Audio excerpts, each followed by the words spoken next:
Déjenme decirles que tenemos la intención de conversar con ustedes de una temática que realmente nos está preocupando, porque como ya decía nuestro gran amigo y profesor Frank, hemos estado desarrollando cursos de metodología de investigación durante varios años. Yo podría decir que durante muchos años, en distintos lugares.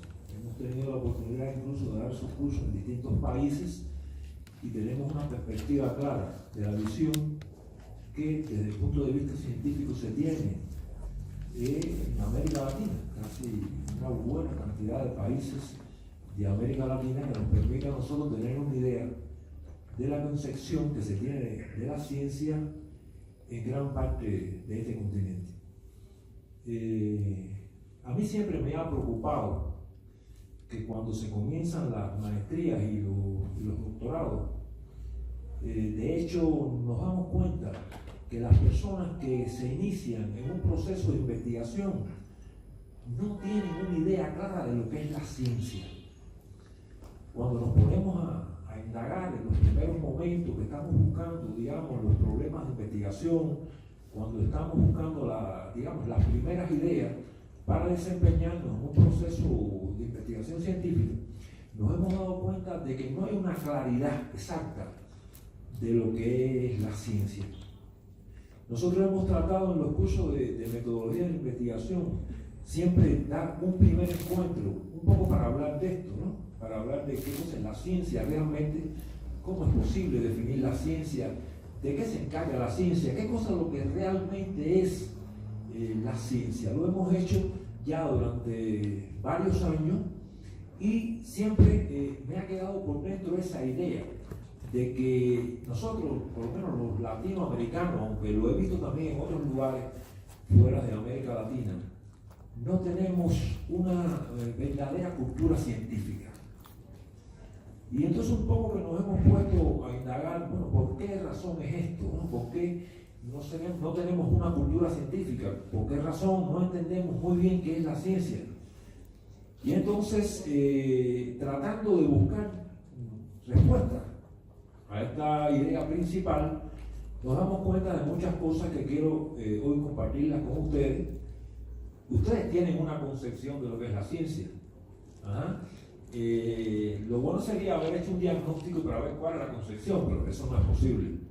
Pero sí, después que terminemos de expresar todas estas ideas, ustedes podrían hablar, 2, 3, 4 personas, 4 compañeros, podrían decirme si en algún sentido se ha cambiado la idea que tienen de la ciencia después que yo les argumente una serie de cosas y les plantee un grupo de interrogantes y de situaciones muy interesantes y de hecho muy poco conocidas.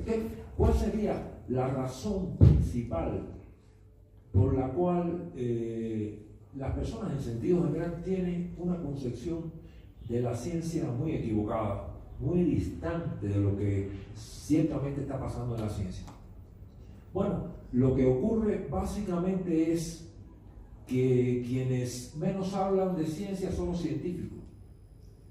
Y si hablan los científicos de ciencia, hablan entre los científicos. Y nosotros, que estamos en la vida cotidiana, estamos sometidos a una información sobre la ciencia que no parece ser muy científica.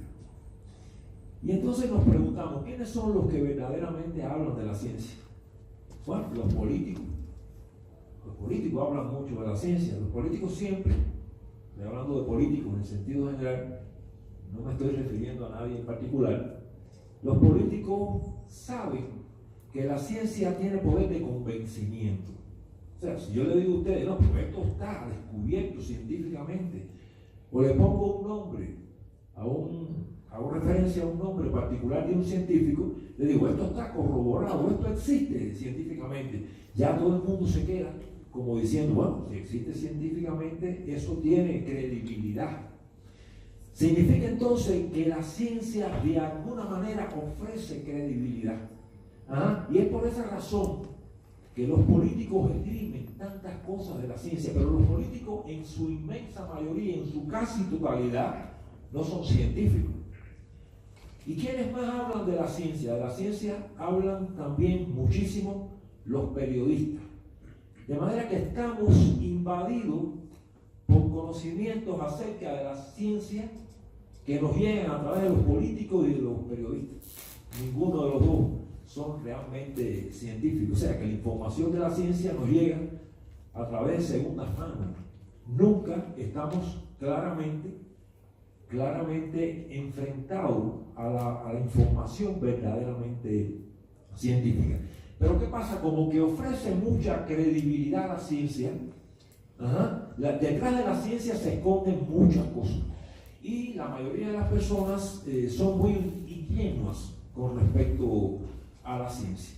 Yo diría que hay tanta cuestión detrás de la ciencia, se esgrime tanto la ciencia para poder lograr muchas cosas, hay muchos intereses detrás de la ciencia, y yo quisiera poner algunos ejemplos. Creo que traigo bastantes ejemplos para ponérselos a ustedes, para hacer algunos análisis y poder llegar a una concepción verdaderamente clara, precisa, de qué es la ciencia y qué realmente está sucediendo con la ciencia hoy en día. Bueno, yo podría decir que no podemos renegar de la ciencia. De verdad que hemos tenido todos nosotros un privilegio de haber nacido en un momento y haber llegado precisamente a esta etapa del desarrollo científico-técnico de la humanidad. Si nosotros nos ponemos a pensar qué cosa es lo que ha logrado la ciencia hoy, es algo verdaderamente increíble. E incluso los avances científico-técnicos cada vez se obtienen con más rapidez. O sea, los grandes desarrollos en el campo de la ciencia cada vez son más ágiles, a tal punto que hasta las personas que están dentro de este acontecimiento se asombran diariamente, continuamente, de los adelantos que tiene la ciencia. Si nosotros que hubiéramos nacido, digamos, hace 7.000, 8.000 años, vamos a hacer ese análisis, vamos a poner ese ejemplo hipotético, que en vez de haber nacido ahora, a finales del siglo XX, principios del siglo XXI, hubiéramos nacido hace 7.000, 8.000 años, no, casi ninguno de nosotros estuviera aquí, porque aquella gente vivía muy poco. Gracias. Aquella gente vivía muy poco. O sea que una persona a los 25 o 26 años era prácticamente un anciano, y era muy difícil que se pudiera sobrevivir. La mortalidad infantil era gigantesca. La mortalidad infantil, la mortalidad juvenil era increíble. Las personas llegaban a los 8, 10, 12 años prácticamente sin dientes. Imagínense ustedes haber perdido la dentadura en los primeros 10, 12, 13 años. Las personas aparentaban ser muy ancianos, incluso bajo el criterio de lo que hoy consideramos que son personas jóvenes. Morían de cualquier cosa que hoy realmente ni pensarlo. Nadie se muere de las cosas que se morían hace 7.000, 8.000 años aquellas personas. En algunos análisis, en algunos estudios hechos, sobre todo en el área del Caribe, se pudo corroborar que aquellos aborígenes que vivieron hace 7.000 años, 6.000, 7.500, toda aquella gente estaban repletos de enfermedades de transmisión sexual. Era muy común la sífilis. O sea, la sífilis era extraordinariamente común. La mortalidad juvenil, realmente la ciencia ha logrado que las personas tengan una longevidad manifiesta. O sea, hoy sabemos que con cierta suerte las personas pueden rebasar los 80 años. Incluso pueden rebasar los 90 años. Eso no era así. La calidad de vida ha mejorado sustancialmente. Hoy en día existe un grupo de posibilidades que nosotros hacemos uso de ellas, que realmente son posibilidades incalculables, que no se podrían ni siquiera soñar, no hace 7.000 años, hace prácticamente 50, 60, 70 años. Es decir, si hoy vivimos más cómodos, si hoy estamos mucho más seguros, si hoy tenemos mucha calidad de vida en comparación con lo que había hace 50, 60, 100 años, es producto de la ciencia. O sea que la ciencia ha desarrollado al mismo tiempo la tecnología Y la tecnología nos da un cúmulo de comodidades extraordinarias que hoy disponemos. De manera que yo diría que haber nacido en la segunda mitad del siglo XX, porque yo nací en la primera mitad del siglo XX, pero casi ya llegando a la segunda, sí tengo años, pero no tanto. Entonces, nos da esa posibilidad, algunas posibilidades que a veces, como que es algo cotidiano, no nos percatamos, como por ejemplo el teléfono celular. Oiga, ¿qué clase de comodidad es el teléfono celular? A lo mejor no nos percatamos, pero yo le digo a muchas personas, si ustedes todos me entreguen ahora su celular, y yo les digo que se lo traigo la semana que viene, todos se van a dar cuenta de la importancia que tiene el teléfono celular. Pero el teléfono celular es el resultado del gran desarrollo científico-técnico de la humanidad.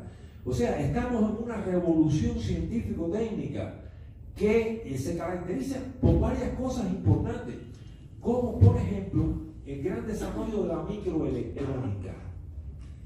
Hoy en día la electrónica cada vez es más reducida. Hoy se habla de la nanotecnología. O sea, estamos dentro del campo de la microscopía, incluso dentro del campo de la ultramicroscopía. Estamos en el campo de la microelectrónica. Estamos desarrollando, en sentido general, tecnología, conocimiento que puede producir lo que hoy se conoce como ingeniería genética, una cosa que prácticamente era insospechada.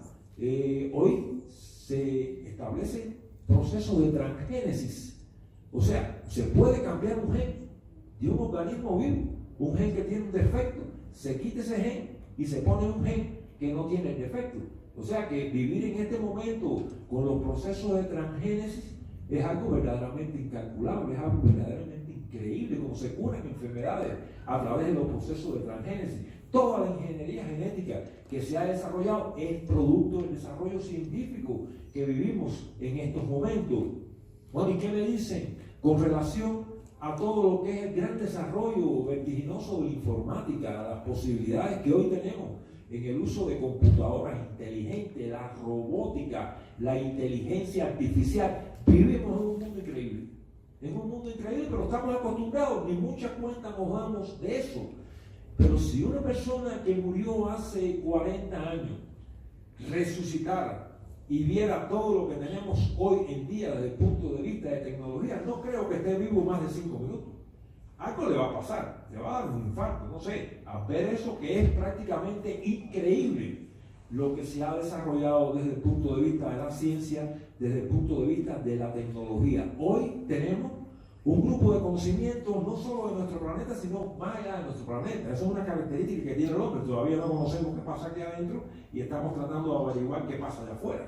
Esas son algunas cosas también muy inteligentes que tiene el hombre, que realmente no coinciden con las necesidades concretamente de nuestra vida en nuestro planeta. Es decir, que tenemos que decir que estamos en un mundo altamente tecnológico, que estamos en un mundo altamente científico, que realmente las investigaciones científicas en distintos centros investigativos a nivel internacional llegan a resultados increíbles, resultados provechosos para la humanidad, resultados educativos sustancialmente importantes. Sí, pero eso es una parte de la ciencia. Digamos que esa es la ciencia buena, pero no toda la ciencia es buena. Y en este sentido me parece importante que hagamos algunos análisis. En primer lugar, si los científicos son los menos que hablan de ciencia y nosotros recibimos información básicamente de políticos, básicamente de periodistas, detrás de esa información siempre hay una intención. Siempre hay una intención que no somos capaces muchas veces de advertir, y yo quiero referirme a eso. Estamos hablando de algo que está moviendo el mundo, los medios masivos de comunicación. Detrás de los medios masivos de comunicación hay sumas monetarias multimillonarias. Y el mundo de hoy ha llegado a ser algo muy interesante. Fíjense ustedes a dónde ha llegado el mundo de hoy. En este mundo en que vivimos, no es tan importante lo que es o no es verdad. Lo importante es que la gente crea que es verdad. Es decir, esto tiene un sentido bastante profundo. Usted puede decir la mentira más grande del mundo, pero lo importante es que la gente crea que es verdad. Y con las mentiras muy grandes y no tan grandes se está manejando este mundo. Y esas mentiras están respaldadas por la ciencia, porque la ciencia ofrece credibilidad. Yo quiero entonces empezar a ejemplificar lo que es la ciencia ya no tan buena, o digamos la ciencia muy mala. Un poco que voy a decirles a ustedes que los medios masivos de comunicación nos engañan. En gran medida nos engañan, pero nos engañan bien. Hay quien asegura, imagínense ustedes, existe toda una ciencia detrás de los medios masivos de comunicación. Se da una noticia casi imperceptible, después aparece por otra vía, después se trabaja sobre ella, esto es ciencia, después se vuelve y se trabaja hasta que llegue un momento en que usted ha incorporado esa información y forma parte de su conciencia y forma parte de su inconsciencia. Es decir, en el propio subconsciente estamos integrando un conjunto de informaciones de esos medios masivos de comunicación que parecen ser científicas, pero que están muy lejos realmente de ser científicas. Por ejemplo, la divulgación científica internacional, y fíjense ustedes que pongo científica entre comillas, es un arma para el convencimiento. Es una de las cosas más importantes que están utilizando los políticos, que están utilizando todos los periodistas, que están utilizando los grandes medios masivos de comunicación, y a través de la radio, pero sobre todo de la televisión. Uno de los medios más extraordinarios es la televisión. Yo le decía a un amigo mío hace no mucho tiempo, antes de venir para acá, para Bolivia, le decía, dame un circuito cerrado de televisión y voy a poner a pensar a toda esta gente aquí de la manera que yo quiera. Porque hay un manejo increíble de la conciencia de las personas, hay un manejo increíble de los criterios de las personas y se está manejando lo que es la concepción acerca de la ciencia. Y esto es tan peligroso y eso es tan engañoso que a mí me parece muy importante que yo le diga a ustedes una cantidad enorme de ejemplos que quizás muchos, se asombren con lo que les voy a decir. Y aquí tenemos los medios de comunicación, la TV, sobre todo la televisión. Son medios increíbles, la prensa plana, la radio, el cine, la literatura, internet, sobre todo ahora internet. Son procesos donde estamos comprobando que la ciencia, oigan esto, se globaliza y se politiza. Oigan esto, la ciencia se está hace años globalizando y la ciencia se está hace años politizando. Los políticos están detrás de la ciencia y hay una globalización de la información científica a conveniencia. Esta es la parte de la ciencia que me parece importante que discutamos. Esto es quitarle a mucha gente esa ingenuidad y esa manera de ver la ciencia donde están pasando muchas cosas que yo quizás use un término un poco fuerte, pero cosas horrendas. Están pasando con la ciencia cosas horrendas o están pasando cosas que están más bien manejadas desde un sentido de una pseudociencia. Yo les voy a hablar a ustedes muy claramente. Vamos a empezar por algo conocido. Vamos a empezar por la industria armamentista. Vamos a empezar por ahí, que es lo que más se conoce, para ir de lo más conocido a lo menos conocido. En la industria armamentista hay una cantidad tan extraordinaria de científicos trabajando que esto más bien es un secreto. O sea, generalmente no existen los datos de cuántas personas, físicos, básicamente físicos, químicos, matemáticos, ingenieros, economistas de altísima graduación, graduados en las universidades mejores del mundo, que están en función de la tecnología militar. Pero esto no se conoce mucho. Pero además, el presupuesto de dinero de los grandes países, me estoy refiriendo a Estados Unidos, me estoy refiriendo a Rusia, me estoy refiriendo a China, me estoy refiriendo a Irán, un grupo de países que están invirtiendo una cantidad gigantesca de dinero es la industria militar. Una industria que está dirigida a traer malas consecuencias en la humanidad y con una visión futura muy nefasta con relación a esa carrera armamentista que no para, que es incesante, siempre. Podríamos decir que siempre hay una razón para comprar armas. Estamos siendo invadidos, estamos siendo agredidos, y esa invasión comienza por los medios masivos de comunicación. Se van creando ambientes de comunicación, se va creando. Mucha gente ha dicho que estamos en la era de la información, pero si ustedes analizan esto, podríamos pensar que de alguna manera también estamos en la era de la desinformación, porque los problemas se crean. Los problemas se van a crear a través de esos medios masivos de comunicación, con todo lo que hay detrás de ellos, cifras multimillonarias con intereses sustanciales y extraordinarios a nivel internacional. Pues bien, yo les podría decir a ustedes concretamente que en el año 2018, y aquí hay un dato interesante, la industria militar en los Estados Unidos destinó un total de nada más y nada menos que 649.000 millones de dólares americanos. Claro, yo pienso que ninguno de ustedes nunca ha tenido 649.000 millones de dólares, ¿no? Ni posiblemente ni todos juntos nunca lo tengamos. Pero por eso digo que no se tiene una idea clara de lo que es esto. O sea, cuando alguien dice que un cantante tiene, no sé, o Bill Gates tiene tantas cifras de millones, eso se dice muy fácil, pero no hay una concepción clara de lo que es esto, porque nunca nadie ha comprado 649.000 millones de nada. Esa es una cifra que no está en nuestra concepción. Yo les voy a dar un dato que siempre le doy a los estudiantes de biología, cuando tengo que hablar de geología. Le digo, si por ejemplo vamos a estudiar la teoría del Big Bang, y le digo que en la teoría del Big Bang se plantea teóricamente que el universo surgió hace entre 13.000 y 14.800 millones de años. Bueno, los muchachos se quedan como si nada. 13.000 millones de años. Ellos se quedan como si yo estuviera hablando de... No, mira, yo les pongo un ejemplo. ¿En qué año estamos? Estamos en el año 2019. 2019. Todavía no ha transcurrido 1 millón de días. Eso da una idea de qué cosas pueden ser 13.000 millones de años. Eso es una cifra incalculable, inimaginable. Y los Estados Unidos están gastando, solo Estados Unidos, 649.000 millones de dólares.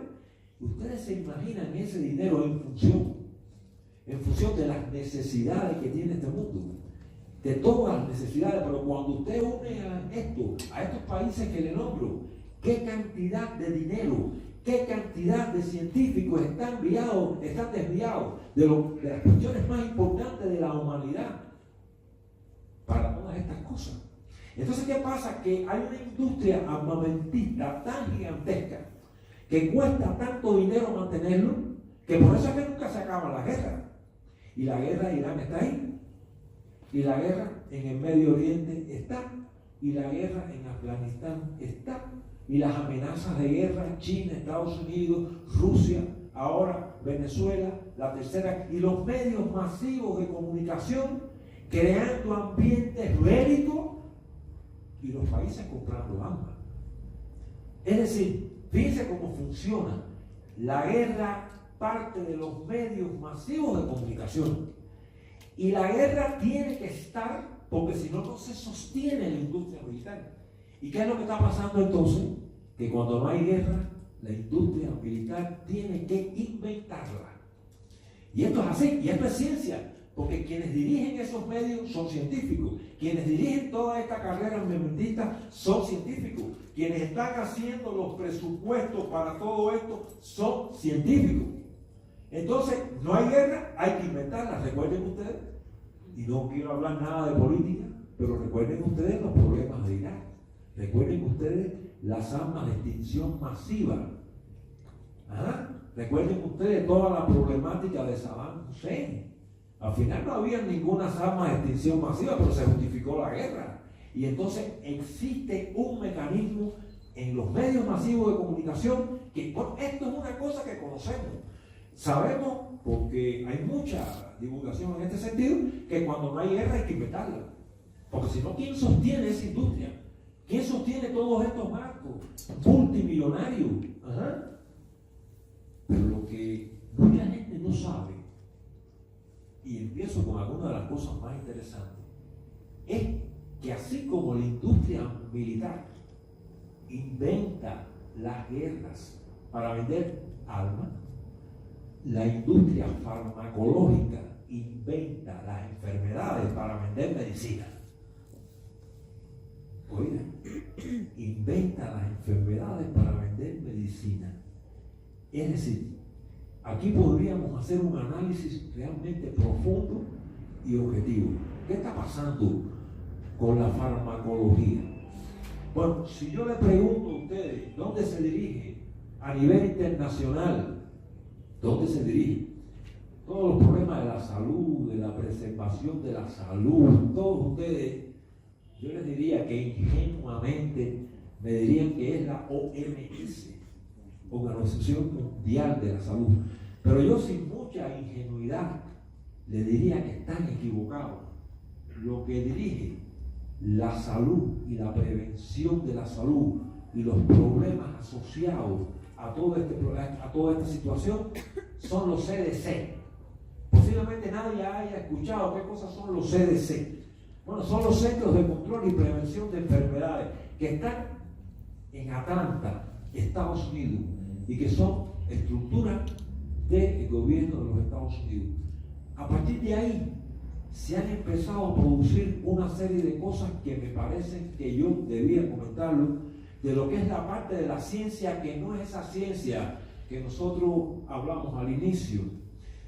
Yo le diría a ustedes que, por ejemplo, en un momento determinado de hace unos pocos años, cuando el presupuesto de la industria farmacológica disminuyó, cuando esa industria empezó a perder una cierta cantidad de dinero, se inventó una enfermedad que es conocida como la gripe A, que también se denomina el H1N1, o que en un momento determinado se le llamó la fiebre porcina.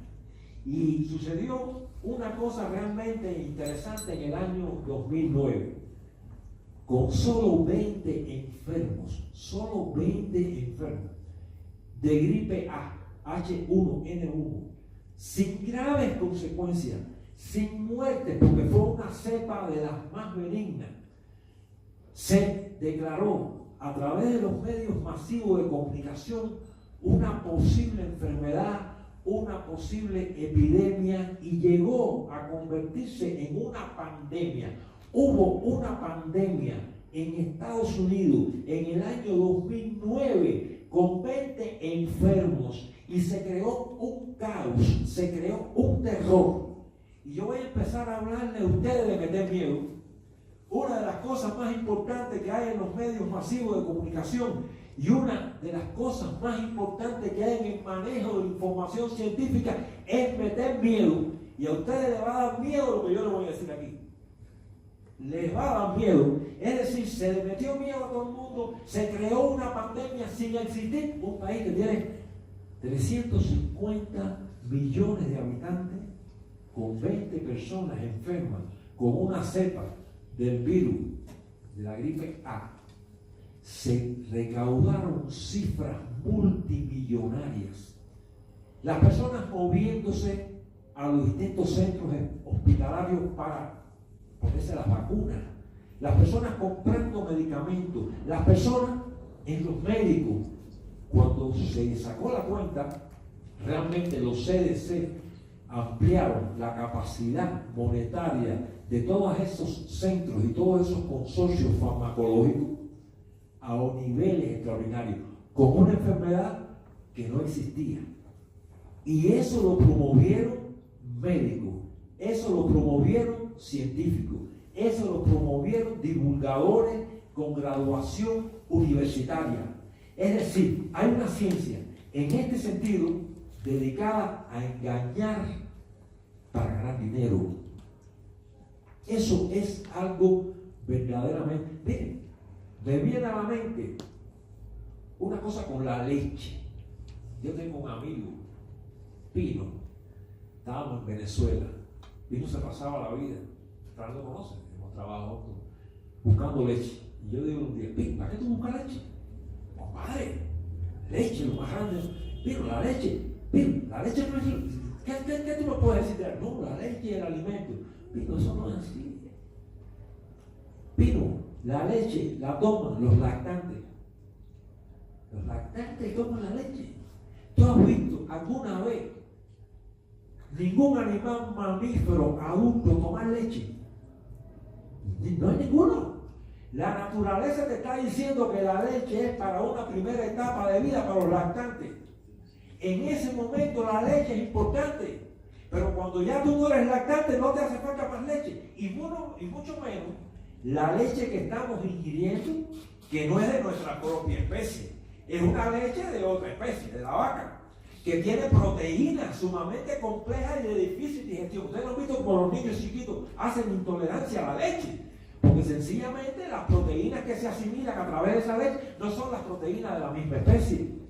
Quiere decir entonces que tenemos un problema grave, que nos están manejando la información sobre la leche.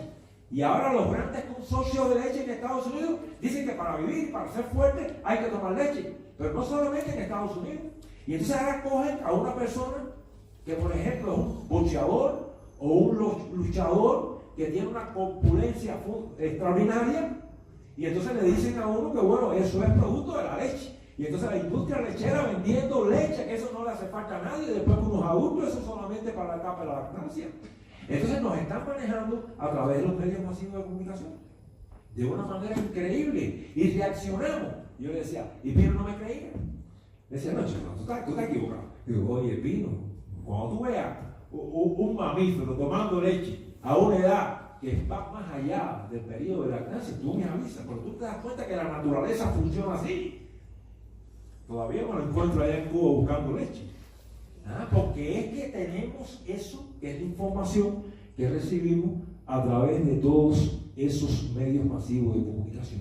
Bueno, yo les voy a decir claramente que lo que comemos nos lo maneja la información de los medios masivos de comunicación. Realmente muy poca gente sabe qué cosa es lo que podemos comer y lo que no podemos comer. Miren, uno de los grandes pánicos que se ha creado por los medios masivos de comunicación, que ha llevado a los consorcios estos farmacológicos a ganar cifras multimillonarias, es el problema del colesterol. Nos han metido mucho miedo con el colesterol. Colesterol, eso es infarto de miocardio. Colesterol, eso es trombosis. Colesterol, no. El colesterol es morirse. Hay que hacerse pruebas continuas de colesterol. Nos engañaron con el colesterol, pero engañaron también a los médicos. Y entonces, fíjense, hay toda una cuestión que seguramente ustedes han escuchado muchas veces: el colesterol bueno y el colesterol malo. Oigan eso, el colesterol, un miedo horrible. Todo el mundo no se siente ni mal y quiere saber cómo está el colesterol en sangre, porque le están metiendo miedo a todo el mundo continuamente con el colesterol. Lo que no le dicen a la gente es que el colesterol es algo esencial biológicamente, porque es una lipoproteína. Y las membranas celulares están formadas por lipoproteínas. El cerebro nuestro está lleno de colesterol. ¿Pero por qué? Porque las neuronas están conformadas básicamente en sus axones y en su estructura por colesterol. Todas las células del organismo, en todas partes del organismo, está el colesterol. Nosotros no podemos vivir sin colesterol. Y nos han engañado y nos han metido miedo con el colesterol, y todo el mundo corriendo para vendernos la medicina para contrarrestar el colesterol. Estas cosas han ido saliendo ahora con internet, pero cuando no había internet, bueno, hay a toda la gente que se ponen en contra de estas cosas que son realmente incomprensibles, le llaman disidentes. O sea, son los disidentes los que hablan de todas estas cosas. El colesterol no hace daño.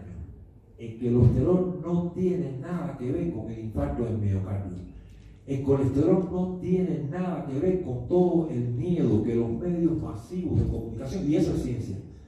Y eso es ciencia porque quienes estudiaron el colesterol cuando se dieron cuenta de que había resultados que no daban lo que querían que dieran, cerraron la investigación y entonces quitaban a aquellos individuos. ¿Por qué? Porque hay un colesterol bueno. ¿Cuál es el colesterol bueno?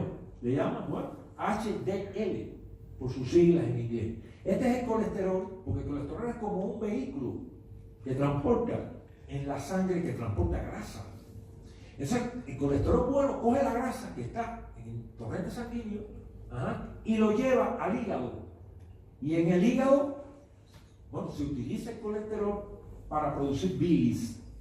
Y entonces es un colesterol bueno, dicen ellos. Es un colesterol bueno porque entonces ese colesterol lo que hace es disminuir el nivel de grasa, de lípido en sangre, porque va al hígado y después entonces se convierte en bilis. Pero ellos dicen que hay colesterol malo.